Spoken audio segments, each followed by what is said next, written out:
தூதர் அவர்கள் இந்த தராசு தட்டின் நன்மையின் எடை கணக்க வேண்டுமானால் நமக்கு சில முக்கியமான விஷயங்களை கற்றுக் கொடுத்திருக்கிறாங்க. இது ரொம்ப ரொம்ப முக்கியம்.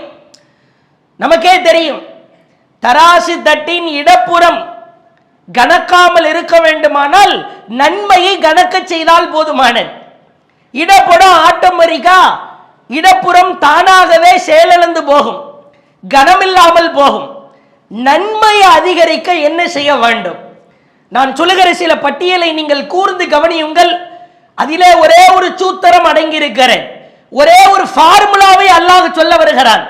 நன்மையின் எடையை கணப்பதாக இருந்தால் நீ இந்த ஃபார்முலாவை பயன்படுத்தி கொண்டால் போதுமானது. ஒரே ஒரு அடிப்படை தான். அது என்ன அடிப்படை?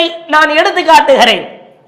அல்லாஹ்வின் தூதர் சொன்னார்கள், மா அஸ்கலஹுன்ன ஃபில் மீசான், மீசானில் உங்களுக்கு எடை கனமாக்கப்பட வேண்டுமானால், நன்மையின் எடை அதிகரிக்க வேண்டுமானால் 5 விஷயங்களை உங்கள் வாழ்க்கையில எடுத்துக்கொள்ளுங்கள்.